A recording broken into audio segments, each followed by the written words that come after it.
Delhi railway station stampede आप अगर social media पर देखेंगे तो इस समय ट्रेंडिंग में चल रहा है। ये देश है कि इसमें ट्रेन हादसे थम ही नहीं रहे। एक समय यह था कि अगर ट्रेन हादसा हुआ था तो मिनिस्टर ने इस्तीफा दे दिया था। आज की स्थितियां बिल्कुल से अलग है और स्थितियां बद से बदतर होती चली जा रही हैं। एक तरफ तो हम ऐसे एडवांसमेंट की बात करते हैं कि नई नई टेक्नोलॉजी लेकर आ रहे हैं, बुलेट ट्रेन चला रहे हैं और हाई स्पीड की ट्रेन चला रहे हैं, ऐसा दावा किया जाता है रेलवे के द्वारा। लेकिन उनसे भीड़ नहीं संभल रही है, लगातार हादसे हो रहे हैं। और जो दिल्ली में हादसा हुआ, प्रयागराज जाने वाले यात्रियों में जिस तरीके से भगदड़ मची और उसमें मौत भी हो गई। मौत के आंकड़े पर काफी सारा अभी बहस चल रहा है, लेकिन फिलहाल 18 मौतें अभी तक सामने आई हैं जो आंकड़े सरकारी रूप से जारी किए गए हैं। लेकिन इस पर दावे ये किए जा रहे हैं कि ये आंकड़ा और भी कुछ हो सकता है। लेकिन दावों पर हम ना जाकर, मौत के आंकड़ों पर ना जाकर, हम इस पर बात करते हैं कि आखिर भगदड़ क्यों मची।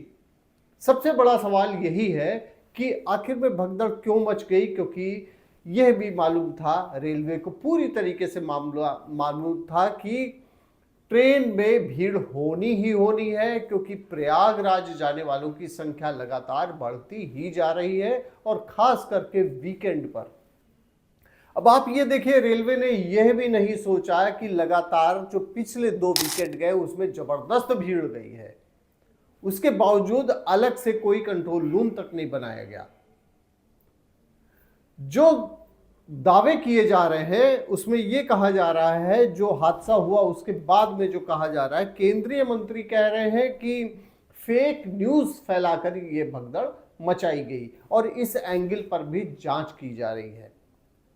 और एक दावा यह किया गया कि रेलवे फुटओवर पर एक व्यक्ति का पैर फिसल गया, जिसके कारण भगदड़ मच गई। पुलिस का कहना यह है कि एक ही जैसी ट्रेन के नामों पर कंफ्यूजन हो गया और ट्रेन के प्लेटफॉर्म पे आने की सूचना जैसे ही मिली तो भगदड़ मच गई। अब इसमें कौन सही है क्या, इस बारे में तो बाद में जांच होगी, लेकिन जो सबसे बड़ा सवाल ये है कि लगातार हादसे हो रहे हैं और रेलवे उसको रोक नहीं पा रहा है।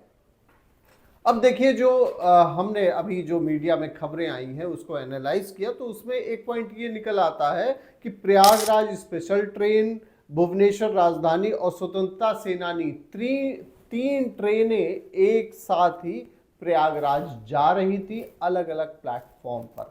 इनके नाम भी लगभग एक ही थे और इस वजह से भी कंफ्यूजन हो गया और उसके बाद में हादसा हो गया। ये अब ये देखा जा रहा है कि प्रयागराज नाम से 2 ट्रेन थी। एक स्पेशल ट्रेन थी, स्पेशल ट्रेन प्लेटफॉर्म नंबर 16 पर आ रही थी और एक प्लेटफॉर्म नंबर 14 पर पहले से खड़ी थी। तो यह भी कहा जा रहा है कि जैसे ही अनाउंसमेंट हुआ 16 पर, प्लेटफॉर्म नंबर 16 पर ट्रेन के आने की प्रयागराज नाम से, तो वैसे ही जो 14 पर थे वो वहां जाने लगे। तो जाहिर सी बात है कि इतनी सी भीड़ होगी तो उसको मैनेज करने के लिए बहुत अच्छा जो एक एटमॉस्फेयर होना चाहिए था, जो एक इंफ्रास्ट्रक्चर डेवलप किया जाना चाहिए था, वो नहीं हुआ और इस कारण ट्रेन का हादसा हो गया। और ये पहली बार नहीं है, इसके पहले भी भीड़ हो रही है, बड़ी अंधाधुंध भीड़ हो रही।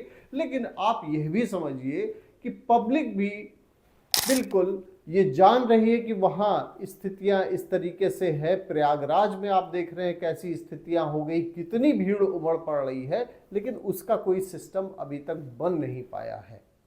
ये बहुत ही दुखद घटना है और इससे रेलवे को सीख लेना चाहिए, क्योंकि अब काफ़ी देर हो चुकी है रेलवे। और यहाँ तक कि रेलवे सीख लेने के बजाय जो खबरें हैं वो बाहर ना जाए, उस पर ज़्यादा फोकस कर रहा है। आपने देखा होगा सोशल मीडिया पर, आपने देखा होगा कि जो लोग कवर कर रहे हैं उनको रोका जा रहा है। तो ये सारी चीज़ें हैं। रेलवे का फोकस ये होना चाहिए कि ऐसे हादसे ना होने पाए और उसके लिए जो सिस्टम अडॉप्ट करना है वो किया जाना चाहिए। अब देखने वाली बात ये होगी, चूंकि अभी शिवरात्रि, महाशिवरात्रि आ रही है, उसमें भीड़ और भी उमड़ेगी। तो प्रयागराज में और जगह जगह से आने वाले ट्रेनों पर क्या व्यवस्था की जा रही है, इस पर भी लोगों की नज़र रहेगी। बहुत बहुत धन्यवाद आपका, आपकी खबर राजनीति देखने के लिए, क्योंकि ये खबर ऐसी है जिस पर देश की राजनीति एक बार फिर से घूमी है, क्योंकि सत्ता पक्ष और विपक्ष में इस घटना को लेकर जो बयानबाजी है वह चालू हो गई है। बहुत बहुत धन्यवाद आपका, आपकी खबर राजनीति देखने के लिए।